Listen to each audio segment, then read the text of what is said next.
From the Library of Congress in Washington, D.C.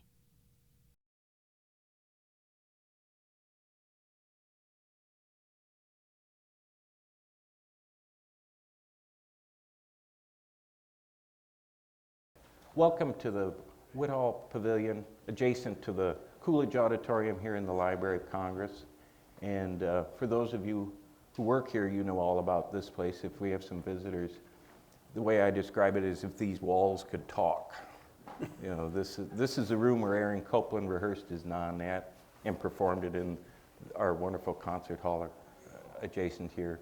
It's where his first performance of Appalachian Spring took place. It's where Bela Bartok stood on stage there with Benny Goodman and played contrasts. You know, the Library of Congress has been sort of ground zero for American music since the 1920s, and it continues to be. And with all of the wonderful music and collections that we have within the music division, I'm often reminded at these sort of events that composers, as you read their letters and get to know them, even in some instances, at these sort of things, composers tend to get the same question over and over again. And I'm reminded, Virgil Thompson always got the question, what makes music American? And you have to think of Virgil's sort of Truman Capote voice responding, saying, well, baby Snooks, it's real easy. You just have to be an American and sit down and write some music.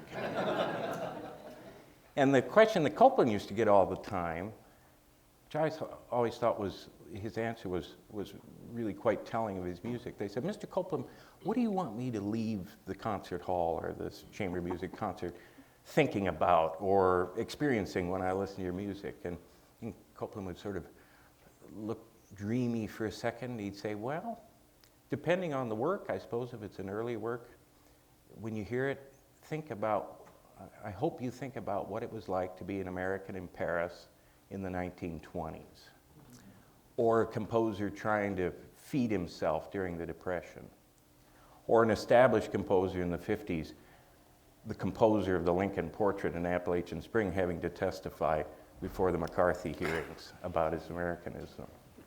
And I thought that was a terrific answer, you know, that Aaron thought that his music should reflect what he was feeling and what he thought others were feeling at the time that he composed it. And I suppose, at least for me, for the music of John Adams, our guest here this afternoon, so much of the music speaks to me about what it's like being here and now. And when I was brushing up my Adams, getting ready for this event, a lot of the writers and reviewers spoke about the music speaking to them, but the music speaking to their humanity.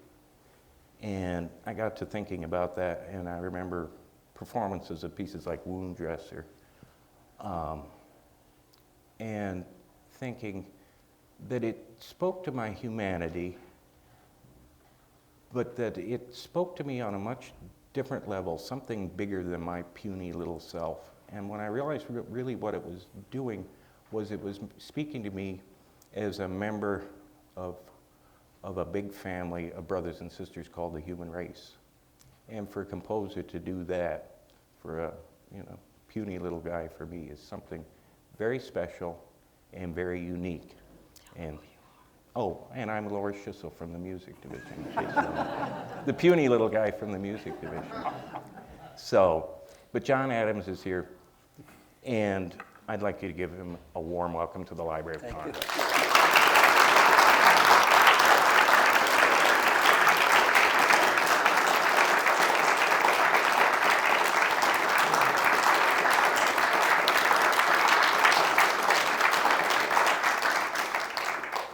And I thought it'd be neat. He reminds me of the way Ned Rorem describes himself. Ned always says, I'm a composer who happens to write books. And John has come out with a book recently, and we thought it'd be interesting to have him do some reading from that book, and I'll turn it over to you. Oh, well, thank you. You're going to go away? Well, I don't have, are you lonely? I can sit with you. Okay.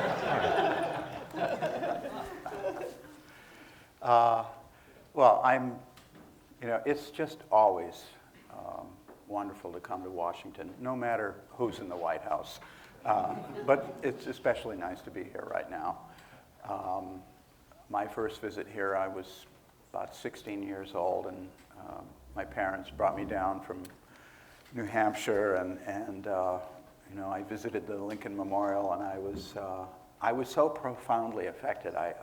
You know, I started to have tears in my eyes, and I was very embarrassed that somebody might see me.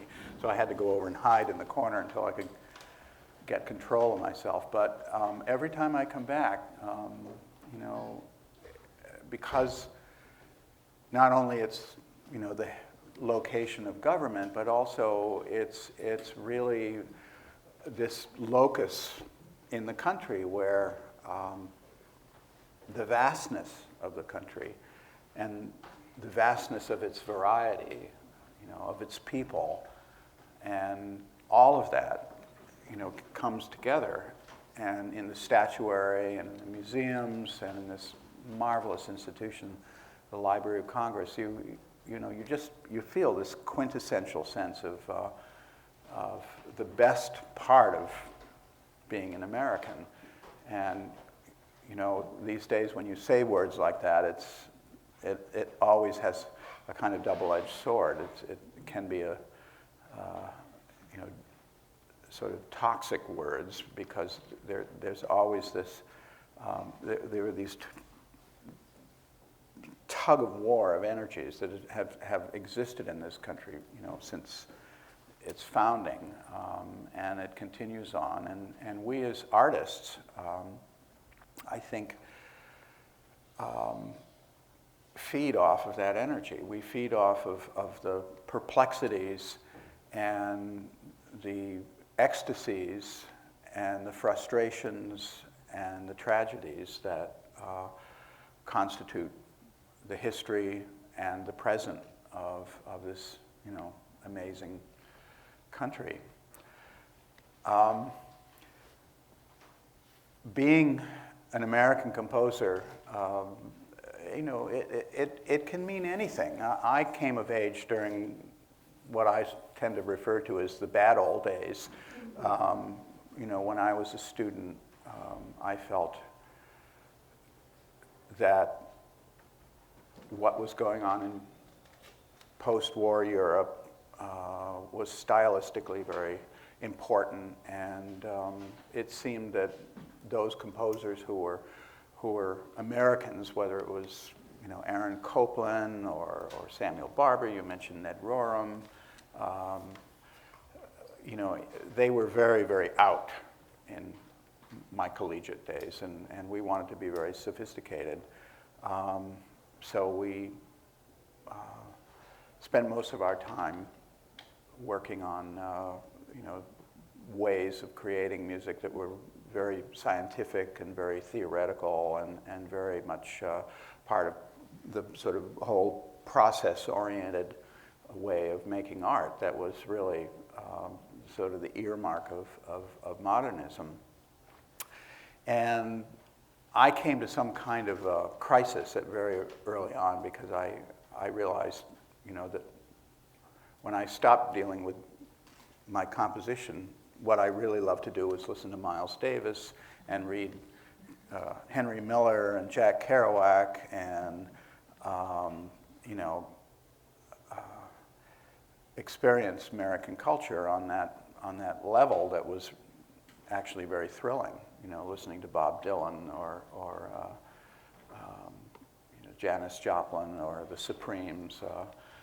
And so I had what I describe in my book, Hallelujah Junction, this memoir that I'm going to read a little bit from, a sort of cosmic case of cognitive dissonance.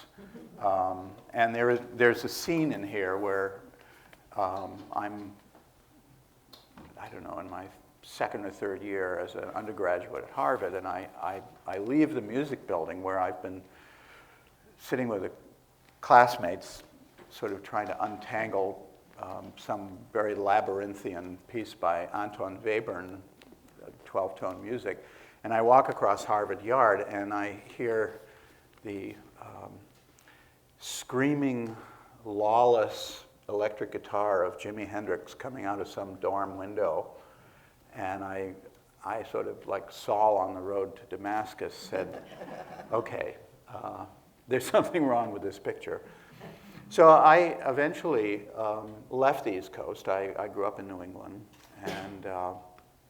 and I made what I seem to have managed to turn into some kind of minor legendary trip to California in a broken-down Volkswagen, 1971, I believe it was.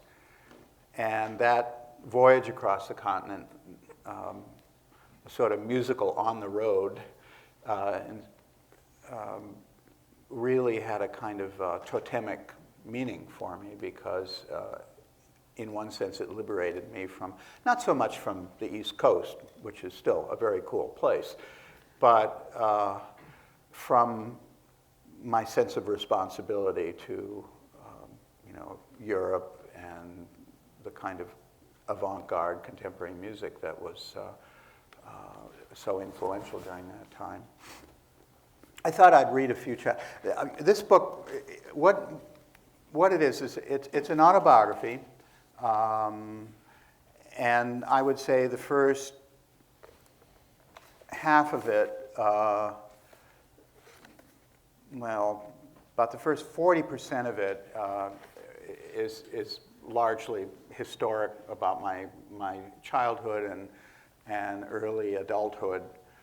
And I wrote it partly for some of the people in the room here who have already come up and introduced themselves to me, young composers, people who are now in their late teens or 20s, who are trying to find their voices and are struggling to establish themselves as serious composers in a cultural environment which is absolutely dominated to a sort of level of almost crushing weight by commercialism, and particularly by America's worship of pop culture. And I wanted to just tell my own story, describe my doubts, my moments of true, near panic, of questioning, of finding answers, and of somehow gradually establishing values. I think the best parts of the book are the early parts, though, just in terms of the fun of writing them, because it was really like, finding an old family album of black and white snapshots and looking at them. And in fact, I start the book by evoking a picture that I still have, two pictures actually of my parents from the 1930s. One of my father sitting amongst a small swing band that he played in during the summer of 1936, and another of my mother singing with a very small combo, and these were both taken in central New Hampshire, where my mother grew up and where her stepfather owned a dance hall. Weir's Beach, New Hampshire, lies on the southwestern corner of Lake Winnipesaukee in the central part of the state, just south of the White Mountains. For much of the earlier part of last century, it was a summer resort, receiving vacationers, many of whom arrived via the Boston and Maine Railroad as it passed through on its way to destinations farther north. A modest New England resort in the 1930s, Weir's Beach was no Coney Island, but it nevertheless featured a boardwalk, several small hotels, a boat marina, and its prized possession, a dance hall built on pilings that extended out over the waters of the lake. It was here, in this dance hall, Irwin's Winnipesaukee Gardens, that my father and mother met in the summer of 1935. I have undated pictures of them from that period. Carl Adams, born Carl John Vincent Adams in Shrewsbury, Massachusetts in 1911, and Eleanor Mary Coolidge, born in 1914 in Roxbury, Massachusetts. In the photo of my father, you see him seated, straddling his clarinet between his legs, one of 10 members of a band identified on the picture as Ed Murphy and his orchestra. The players are dressed nattily in dark blazers with handkerchiefs in the breast pockets, brilliant white slacks, and white wingtip shoes. Standing to the side is the only female, the vocalist, who my father later identified to me as Frida Gibbons, at the time no more than 17 years old, but later to become a hugely successful pop singer in the 1950s, better known as Miss Georgia Gibbs, a regular on the Jimmy Durante Camel Caravan, and whose hits included Kiss of Fire and 7 Lonely Days. The band is posing for its picture on what looks like a lazy summer afternoon or early evening. It is the deep middle of the Great Depression. And big band jazz is one of the few sources of solace for a population ground down by a dysfunctional economy and massive unemployment. Everyone in the photo looks tanned and youthful and in good humor, a testament to the summer employment of a jazz musician with its leisurely, unoccupied days and long nights of music, dancing, gin, and cigarettes. 3 of the band members are holding clarinets. It is the era of the clarinet in American music. Artie Shaw and Benny Goodman play the instrument for its raunchy, high-register sassiness and coax out of it a provocative and licentious squeal. In these days before the advent of amplification, the sound of the clarinet carries over the clamor of a fully crowded dance floor. My father's instrument, it will also become mine, taught to me by him. By the time I am 21, the clarinet will have vanished from popular music. The Beatles will bring it back for a moment in 1968 in Sgt. Pepper's Lonely Hearts Club Band to summon up a sentimental, doddering oldster singing When I'm 64. The picture of my mother may date from the same summer of 1935, or possibly even earlier. She too is seated with a jazz band, a quintet identified only by the name Russ Cole. She wears a cotton summer dress with diagonal stripes, and her dark blonde hair is pulled gently back from her bright, expressive face. She looks at the camera intently, self-conscious and a bit stagey, far more self-aware than the men in the band that she's sitting with. Of my mother's forays into professional jazz singing, I know next to nothing. She may have sung on occasion for the sheer fun of it, but it's unlikely that Russ Cole was a paying gig for her. Nevertheless, it's a pity that no recording survives of her singing from around that time.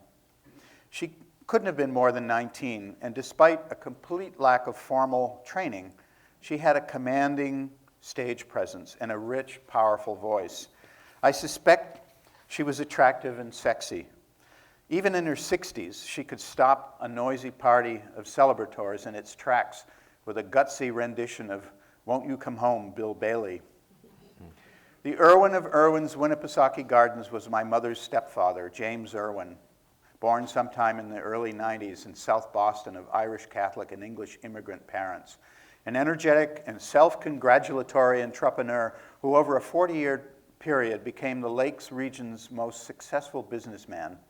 Jim Irwin first visited central New Hampshire in the summer of 1914, playing cornet in a small band.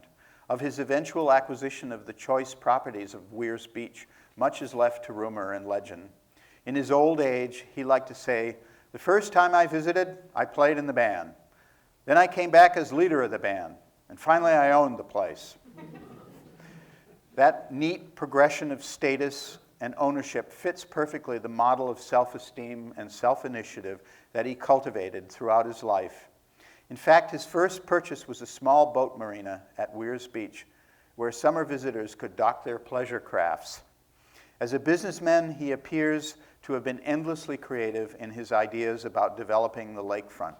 He was instrumental in introducing the first motorized speedboats to the area, initiated the annual Miss Winnipesaukee Beauty Contest, and even brought into the region its first seaplanes, offering pleasure rides over the beautiful pine-studded lake. About 40 years later, when I was attending performances of mine at the Boston Symphony, the woman who was the public relations representative for the Boston Symphony was in a cab with me, and we were going to WGBH radio for an interview. And I hadn't written this book yet, but I was chatting. You know, she told me that she had relatives who liked to summer in Lake Winnipesaukee, and one thing came to another. And she said, you know, my mother was Miss New Hampshire.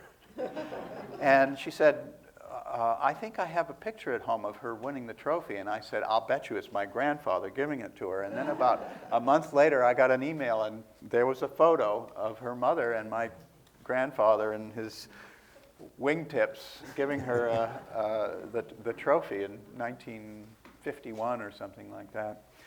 So my parents met. My mother was working the dance hall at night, and my father was a very handsome 20-something guy. And they met and eloped because her parents simply, the thought of her hanging out with a jazz musician, I mean, in those days it was like, you know, your daughter going out with a heavy metal guy or something. And so they eloped, and my sister, who's 11 years older than me, was born shortly after, and they lived in the Worcester, Massachusetts area for about, I don't know, 15 years, all the way through World War II and into the early 50s. And I was born in Worcester. And when I was about 2 years old, my parents moved to a very picturesque and idyllic town in Woodstock, Vermont. And Woodstock was a very kind of bohemian enclave. It's become rather upscale in the interim, but back in the early to mid 1950s, there were a lot of left-wing intellectuals, many of them Jews, who had kind of escaped the McCarthy plague and gone up to live in this kind of idyllic rural community. And it was from some of those people in Woodstock that I, as a very little boy, first was introduced to classical music. And my father was a pretty good amateur clarinet player, and I ended up taking my first music lessons from him. Actually, I wanted to play the violin, but I was not allowed into the public school violin class. Can you imagine that? The public schools actually offered instrumental lessons. You probably had the same experience. You probably had your first music lesson in a public school. Yep. Yeah. And so I had to reluctantly settle for taking clarinet lessons with my dad, which just annoyed me no end. But he turned out to be a wonderful teacher.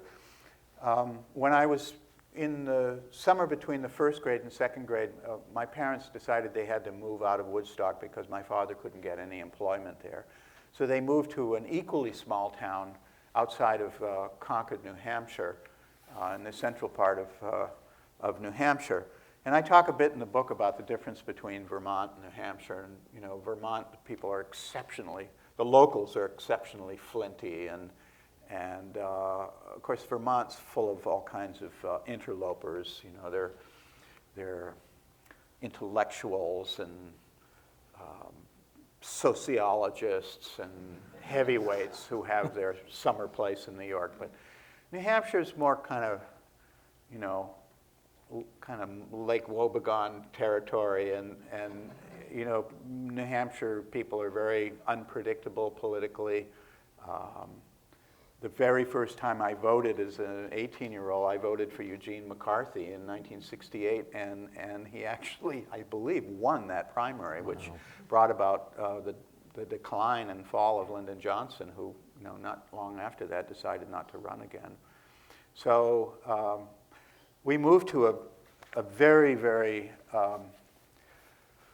rustic farmhouse in this tiny town of East Concord, New Hampshire, where I really had my first serious experiences with music. My first clarinet was not even an ebony black instrument, but rather a metal version that looked something like a soprano saxophone.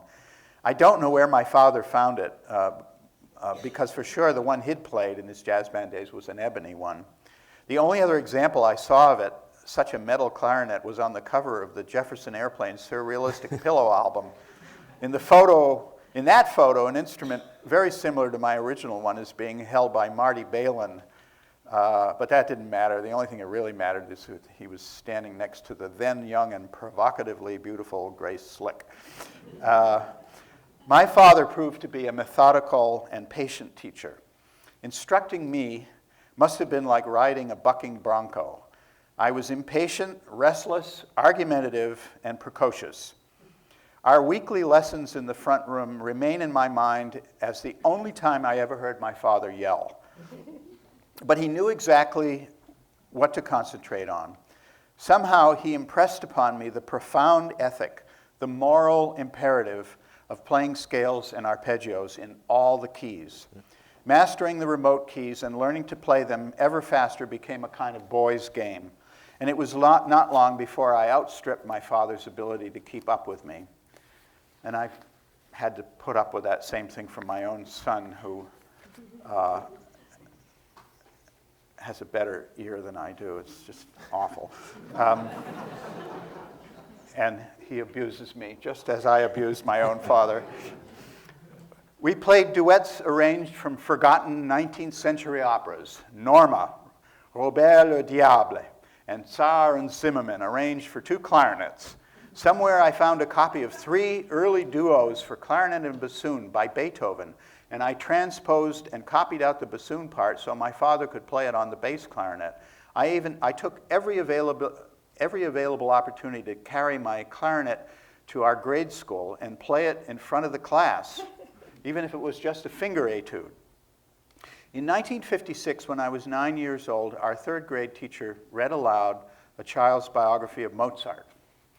This teacher, a delicate and cultivated woman in her 50s with the graceful name of Greta Swanson, loved classical music. She brought in recordings of Geyseking and Casals, but I suspect I was the only student who showed interest and appreciation and could share her passion. The story of Mozart mesmerized me. I listened to each chapter in a state of total absorption. I thought the idea of a young boy composing music not only was enchanting, but was worthy of emulating. I went home one afternoon and took a pad of blank notebook paper, a ruler, and a pencil, and I took it out onto the hill behind our house. I drew a staff and started to write notes. It only took a minute to realize that what Mozart had done was far more complicated and evolved than what I could do. I was bitterly let down, and I didn't confess my disappointment to my parents for a long time. But eventually they located a teacher of theory at a private school, Saint Paul's School, a wealthy prep school on the outskirts of Concord, New Hampshire, and I began a more or less orderly course in composition, harmony, and theory that went on in fits and starts for about 4 years. A Magnavox cabinet version, high fidelity, 33 RPM record player had been our family's Christmas present to itself in December of 1957. No other event in my childhood changed my life as abruptly as the arrival of this piece of audio equipment. Although I was already well advanced in my clarinet playing, even by the age of 10, the sudden availability of recorded music crowded out almost every other activity for most of the following 2 years. The old turntable and radio affair from Vermont that I'd heard when I was very young had been lost in the move to New Hampshire, and we hadn't had a record player. And in the intervening period, my parents had simply never had time or money to buy a new one. But now the new Magnavox in the front living room quickly became grand central for my every uncommitted moment. We didn't own a piano, so my musical experience up to then was largely melody-driven.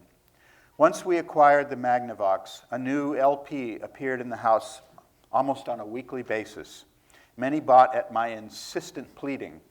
Brandenburg concertos, Beethoven symphonies, Mozart string quintets, Rhapsody in Blue, and big band recordings by my parents' favorites, Benny Goodman and Duke Ellington. I had several recordings of the serene and perfect late clarinet music of Mozart, both the concerto and the A major quintet. I soon began learning both these pieces, and I eventually performed them with local orchestras and chamber groups. I preferred listening to music while lying on the floor directly in front of the speaker, head in hands, or if no one was around, I would continue with my conductorial fantasies, learning much of the standard orchestra repertoire this way, by ear, without scores, purely by listening over and over. And I was amused and interested to hear in an interview recently with the young Venezuelan maestro Gustavo Dudamel, who will be here with the LA Phil next week, that he had very much the same experience, that he learned the repertoire just, he lived in a tiny remote town in Venezuela, and he even had little toy soldiers which he made into an orchestra, and he conducted the Rite of Spring and gave all the cues. At that age, and I was about 9 or 10, the experience was akin to language acquisition. So naturally and so automatically did I absorb pieces by listening and moving my arms, giving cues and raising crescendos. Many years later, when my own son and daughter were taking their first music lessons, I read a book called Nurtured by Love by the Japanese pedagogue Shinichi Suzuki, the inventor of the Suzuki method. Suzuki's success in teaching very young children rested on his belief that musical skill can be acquired by everyone, regardless of supposed talent, if music is treated in the same way that language is, as a natural, almost unconsciously acquired skill. Suzuki reasoned that since virtually every human being in the world speaks his or her own language fluently, there's no reason that he or she cannot play an instrument with equal fluency, given the proper environment. I find Suzuki's premise believable, and although I could never quite become an unqualified fan of his detailed curriculum, I think the way that I acquired music as a child very much bears out Suzuki's central thesis.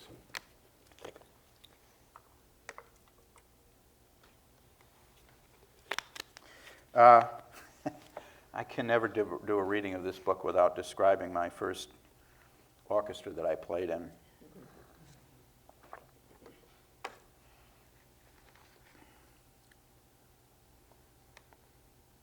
My ability with the clarinet brought both pleasure and pain. I learned it almost too quickly, and I rapidly outgrew whatever musical programs the local public schools in Concord, New Hampshire had to offer. School bands and orchestras were simply too slow and not challenging enough for me, and I became bratty and impatient when made to sit through a slow rehearsal. This offended the music teachers and placed my parents in a delicate position of having to appease the teachers while not forcing me to waste hours in rudimentary situations. Fortunately, I was invited to join 2 adult ensembles at a very young age, one an orchestra and the other a concert band. These groups became my laboratories as both a performer and a composer, and I can truly say that without my experience with them, I wouldn't be here this week conducting the National Symphony. The orchestra, my first orchestra, performed under the august name of the New Hampshire State the New Hampshire State Hospital Auxiliary Orchestra. It was a community ensemble sponsored by the main mental hospital in the state. The performers were local amateurs, businessmen, school teachers, a car mechanic, our family doctor on trombone, several lawyers, and others who enjoyed a weekly confrontation with their instruments that they had learned in their youth. The repertoire was light classics. I'm sure you know what light classic is. Yeah. Leroy Anderson. The first rehearsal I ever played included Schubert's Unfinished Symphony and Grieg's Peer Gynt Suite, but we also played show tunes and Sousa marches. Occasionally, a patient would also be allowed to join the orchestra. with predictably unpredictable results.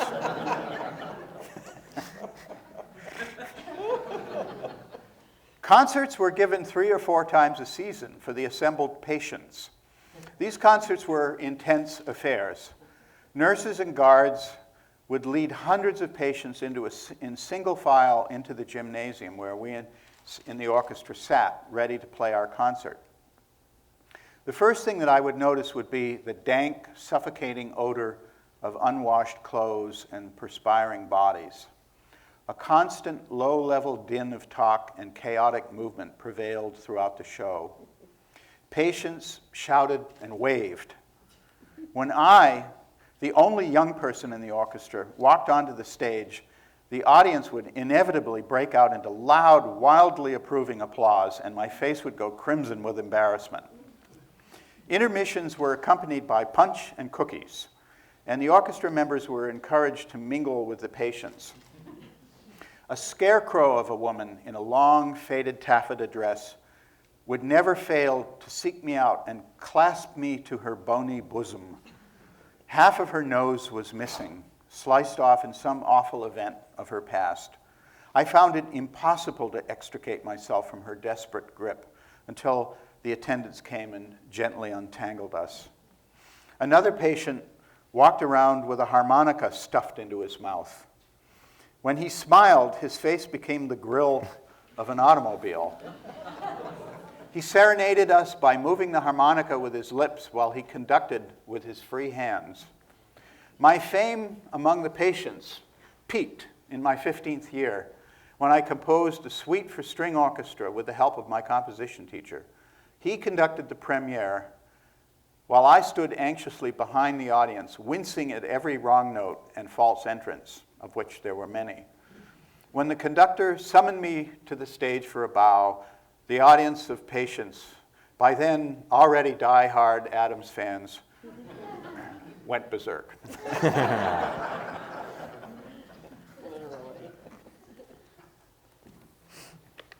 And there's several chapters about living in Cambridge, Mass, and 6 years at Harvard, where I was there during absolutely the most rough and tumble years of the late 60s and early 70s, when the Vietnam War and the Summer of Love and the birth and blossoming of rock and drug culture, and it was an extraordinary time.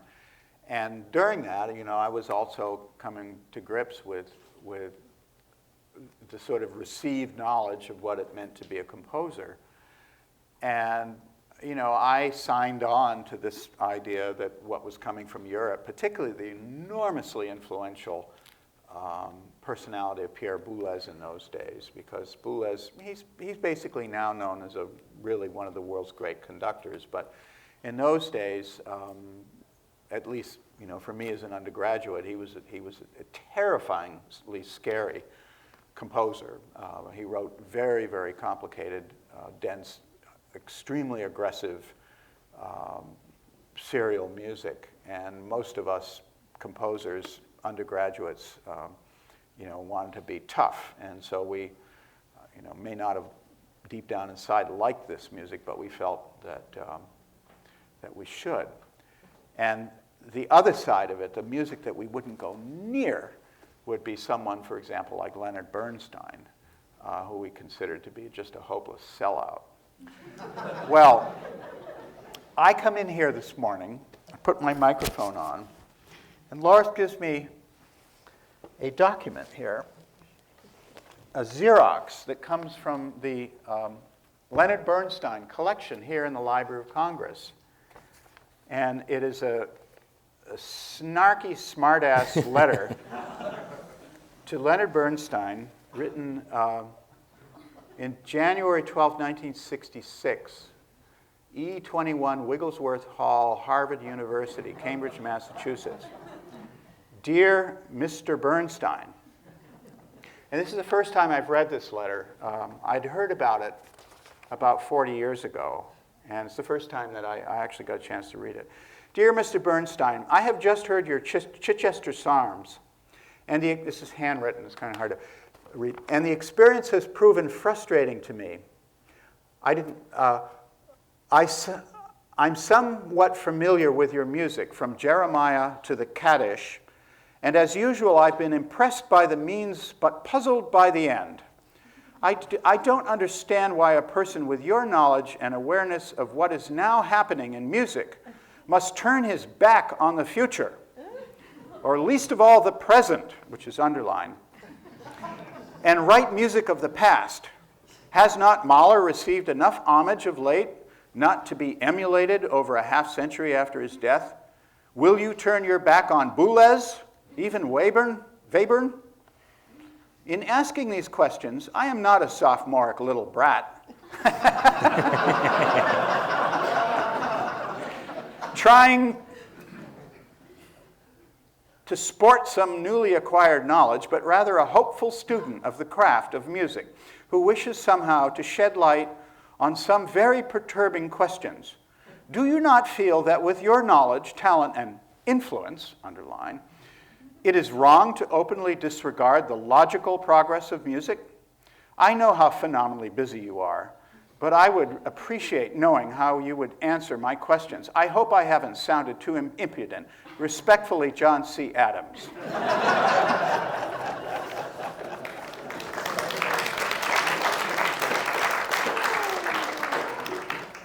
Handwritten. Dear / I am touched by your intelligent letter, but hard put to answer it. When you depict me as turning my back on, quote unquote, new musical trends, you do me a disservice, to say nothing of making an irrelevancy. One writes what one hears within one, not without. Lord knows I am sufficiently exposed to the, quote unquote, influences of non-tonal music, but obviously I have not been conditioned by them. Mahler apart, I cannot conceive music, my own music, that is, divorced from tonality. Whether this is good or bad is again irrelevant. The only meaningful thing is the truth of the creative act. The rest of the chips will fall where they may. Good luck to you.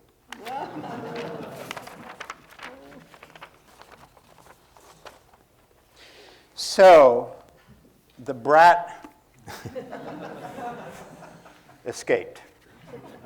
And inspired by reading poetry and novels by such great Americans who had spent time or lived on the West Coast, writers like Robinson Jeffers, Henry Miller, Jack Kerouac, Allen Ginsberg, Gary Snyder, by listening to the Grateful Dead and Jefferson Airplane,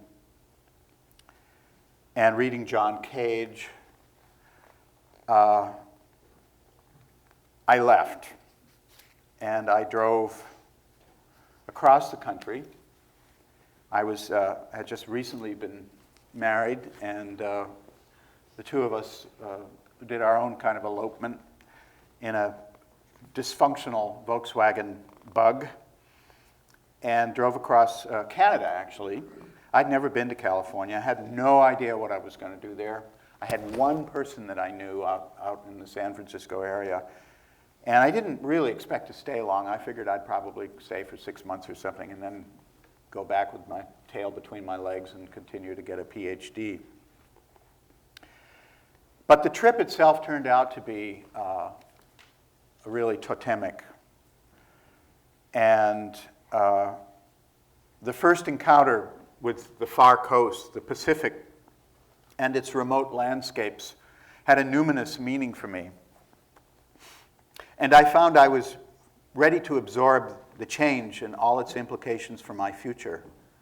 Behind me lay New England, familiar and comforting, where the landscape felt closed in and warmly like a family nest. Here, the dome of the sky was more expansive, the sea more present, and the land more untamed and mysterious. I'd prepared myself for the trip by reading evocative descriptions of the California coast by writers such as Robinson Jeffers and Henry Miller and Kerouac, Ginsberg, and Gary Snyder. But nothing could summon up the constellation of emotions and sensations that this first encounter provided for me. In 2003, 32 years later, I would compose a work called The Dharma at Big Sur, a dreamlike vision of the coastline as homage to this moment of arrival. And I will be doing that piece, The Dharma of Big Sur, on next week's National Symphony Orchestra concerts with the amazing young American violinist Lilo Josefovitz, who plays a 6-string electric violin that I wrote for, like Jimi Hendrix. My first view of San Francisco was from the Golden Gate Bridge on a fresh, clean August morning when the world seemed exceptionally at peace with itself. Approaching the city from the north, one passes through a tunnel in southernmost Marin County that leads onto the famous bridge. To the southeast lies the city, clustered on the peninsula between the bay to the east and the Pacific to the west. It was one of those summer mornings that I would come to know and never cease to savor over the years. The nighttime fog cools the city and the bay as far as the Oakland Hills, only to burn off at midday, leaving the air and the land scrubbed clean and bathed in a shimmering glad light. In 1971, you could still hear the long, plaintive moans of foghorns rolling across the nocturnal waters of the bay when the weather turned overcast. It was the mythic city of the gold rush, of Sam Spade, the Dharma Bums, and the Grateful Dead. To me, so ready for a change from the New England confines of my upbringing, it looked every bit as lovely and inviting and congenially seductive as I imagined it would.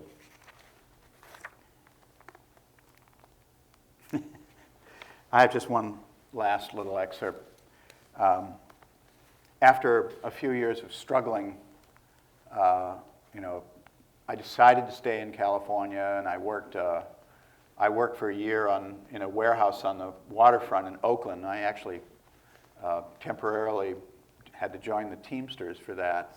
And then I got a job at a very tiny school called the San Francisco Conservatory of Music, which is such a small institution at the time that I ended up teaching everything except for voice. I mean, I taught harmony and history and theory and clarinet, and I conducted the new music ensemble and the orchestra and opera, about which I knew absolutely nothing. And at the same time, I was very heavily involved in John Cage. Homemade guerrilla electronics were becoming very hip amongst those of us who wanted to be avant-garde in those days. This is about 1975. Composers like David Tudor, Alvin Lucier, Robert Ashley, and John Cage were making radical compositions with Rube Goldberg-like machines of their own design and construction. In the 1970s, the music world had yet to go digital, and all the electronic music came either from the manipulation of tape recorders or from oscillators whose sensitivity to heat made them unreliable and capricious.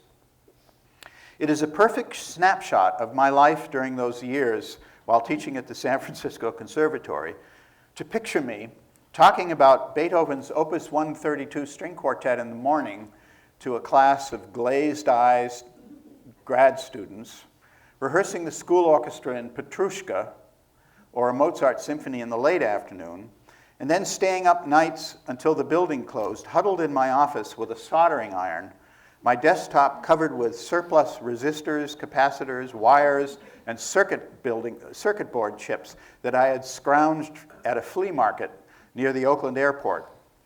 I emerged with the Studebaker, a clumsy, bulky, homemade modular synthesizer that featured a bank of intermittently truant oscillators, filters, ring modulators, and a device with the piquantly suggestive name of Sample and Hold. Housed in a heavy redwood case, it was unnecessarily cumbersome due to my incompetence as an instrument designer. Even so, I composed several extremely satisfying live instrumental pieces for the Studebaker, named after a recalcitrant car owned by my family during my childhood. With all guns firing, the the Studebaker was capable of producing a sonic commotion audible from several zip codes away. Among the works I produced with it was a 40-minute, quote-unquote, ritual called Grounding, which I first performed with my students in the Hall of Flowers in Golden Gate Park. This piece was very much a child of the times, being a loosely structured process piece, replete with wailing soprano saxophones, which played a movement called strident bands, and a trio of aggressively amplified vocalists chanting fragments of tantric poetry and excerpts from a book of symbolic logic called The Laws of Form. The Studebaker contributed to this piece a sonic retaining wall of buzzing, snarling sawtooth waves that must surely have reamed out the inner ears of the 60 or 70 brave and foolish souls who had paid $5 for a ticket to witness this event. At another concert, or happening, in the same Golden Gate Park location, I supervised a collaborative piece called Lo-Fi. The idea of this piece was to make music from junk, specifically from audio junk. Unlike the pretentious faux Buddhism of grounding, Lo-Fi was genuinely whimsical and charming, even if it did, like most avant-garde pieces of its time, overstay its welcome by an hour or so. For this piece, I went off with my more daring students to scavenge Salvation Army and Goodwill stores, junk antique shops, and used audio suppliers in search of anything that was old and out of date but could produce sound. We found 78 and 45 RPM turntables and piles of popular music albums from the 1940s and 50s. We surrounded the audience in the dank, cement-floored Hall of Flowers with an array of junk audio. Naked speaker cones yanked from automobile dashboards, transistor panels with their winking blue and red diodes dangling from the ceiling, a real wind-up Edison Victrola, and a phalanx of pots, pans, iron brake drums, saw blades, trash cans, and alarm bells, all maniacally wired to our flimsy amplifiers and loudspeakers. We piped scratchy 78 RPM recordings of Liberace, Frank Sinatra, and the Andrews Sisters through punishing electronic circuits that turned the innocent hit parade songs of an earlier era into a din of squeaks, scratches, chirrups, and ear-piercing feedback. The benevolent spirit of John Cage, mischievous and rigorously absurd, or absurdly rigorous, hovered over Lo-Fi. One of my more skeptical students, who had declined to participate in the audio love fest of Love 5, approached me afterwards and drolly offered to give me composition lessons.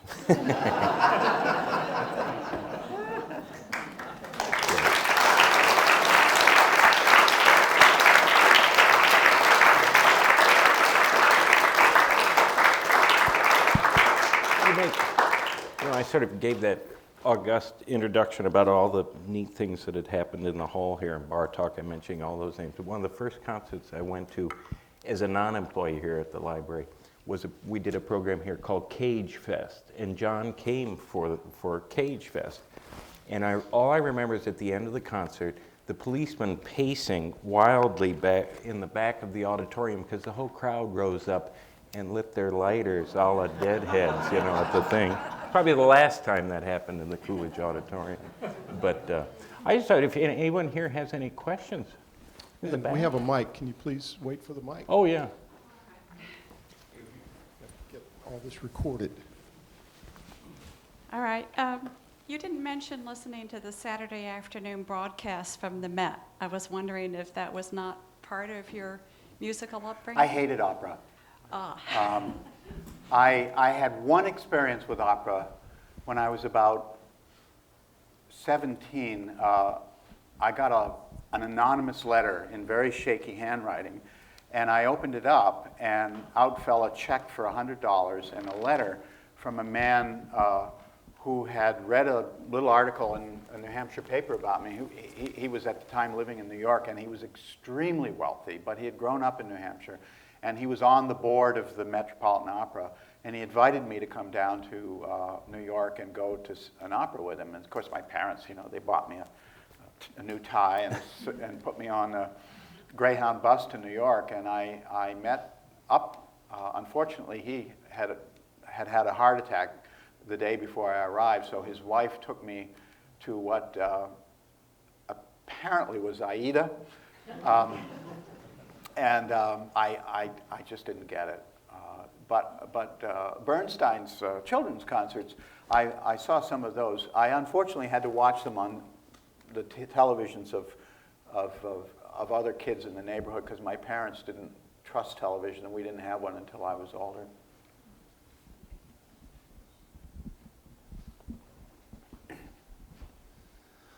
I wanted to ask you a question sort of related to the Washington area, and I missed some of the introduction, but I know that a lot of us here are aware of the historic music events that have taken place here at the Library of Congress. But I wanted to ask you about your view of Washington as a place that as a place for producing composers. I with apologies to any composers who are here, but I think sort of New York, Boston, the West Coast are better known as venues that produce composers. I guess, I'm open to correction, but the best known ones from Washington would be Sousa and Ellington. But do you see any changes in that, presently, or any observations on that? Duke Ellington? Well, of course. Our greatest composer? Of course, granted. I mean, what more do you need? I can't say. I mean, there are ways in which we think, well, the world has become so intertwined. Everybody knows what everyone else is doing, so where you actually live doesn't matter. I'm not sure that's true. I think you need people together in the same room, and there are exciting things happening in New York now. There's this venue, Le Poisson Rouge, which has become kind of like what the Kitchen was back in 30 years ago, and New York is just New York. It's always been. It's the West Coast is far more spread out. There's activity going on, but I think it. When people lived in France, they gravitated towards Paris, and when they lived in Central Europe, they gravitated either to Berlin or Vienna, and that just tends to be the way. I mean, you can't expect to have an important school of composers in this city and that city because there aren't that many of us, and I think Washington's very thrilling. To me, the most exciting event in Washington is what goes on right here in the Library of Congress. Well, not to mention the Kennedy Center, of course. Question over here. Yeah, I was going to ask a question about what a grandfather should tell his aspiring college freshman, hope to be composer, what advice he should give him. But hearing this last question, I have to say, what's wrong with the Midwest? Why do we think only the East Coast and the West Coast have any? I would say if you asked me the centers of cultural activity in this country, I would say after New York, it would be Chicago. Absolutely, no doubt. I mean, Chicago is an intensely musical city and a literary city as well. And a lot goes on in Minnesota, and St. Louis has one of the great orchestras in the country. Detroit, despite all its economic problems, has wonderful culture. So, I mean, it's great things happening there. As far as a grandfather telling your son or your grandson, the models that young people are presented with in this country are always have to do with material acquisition. Even if the models are sports, it's all to do with competitiveness. And one of the things that really, really, truly disgusts me is this constant reminder that sports builds character. And for some reason, the arts don't. you know, that money for the arts, like for example, when the stimulus bill came, there was, you know, Obama's first, correct me if I'm wrong, but Obama's first version of that had money for the arts. Because as it turned out, there are an awful lot of people in this country working in the arts, and, you know, giving them stimulus is just as good for the economy as giving a construction worker. But oh no, you know, the arts is somehow just, you know, an adornment and unnecessary. And you know, that kind of prejudice is as old as this country. And anti-intellectualism has a great honored tradition in this country. And we have to learn to live with it. And you know, it's always been a small group of people who have been creative people, but there's still a lot out there, and it's very comforting. I keep at times, rather provocative blog on my website called Hellmouth, and I recently did a long posting about graduate students, and I made fun of myself mostly in it,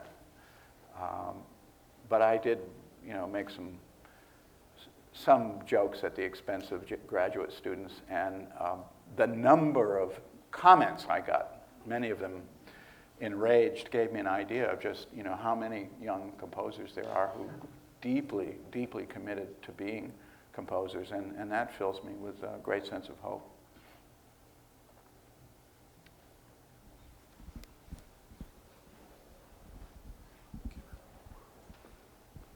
A couple of weeks ago, I was in an audience of mathematicians listening to a talk on the relation between mathematics and music. And in this talk, Dr. Stewart, mathematician from Canada, tried to explain why so many mathematicians have a strong interest in music. And you mentioned the laws of form, which is a work, a very strange work of mathematical logic. I wonder, did mathematics ever have an appeal for you as an area? Well, it had an appeal, but I just don't have a talent in it.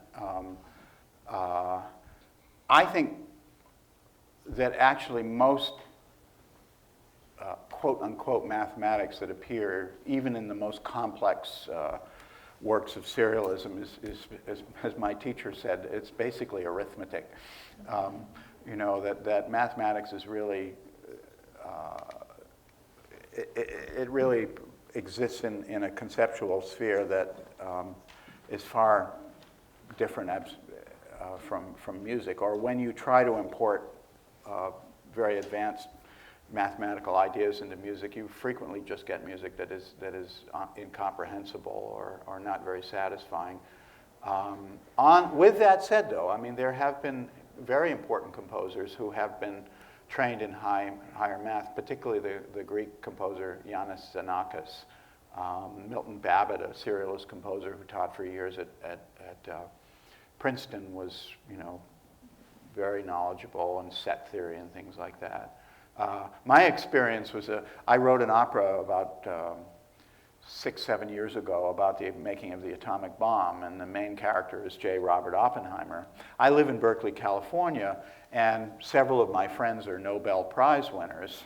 And when several of them heard that I was writing an opera about science, they were really thrilled. You know, no one's ever written an opera about, you know, a physicist. And so they arranged several dinners where I could go and meet these people. But I never learned a thing at any of these because all they wanted to do was tell me about how much they knew about music. And the only time I actually got Donald Glaser, who won the Nobel Prize when he was quite young and is now in his mid-80s, I said, Don, would you explain the theory of relativity to me? And he looked at me dead seriously and he said, yes, it'll take 90 minutes. And just the thought that he knew that it would take 90 minutes totally freaked me out. And I never called him up on it. All right. Well, that being said, thank you all for coming in. For John, you said how much you liked being here the welcome mat's always out for Thank you so much. Thanks a lot.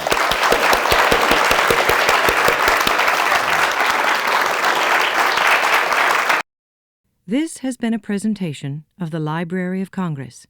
Visit us at loc.gov.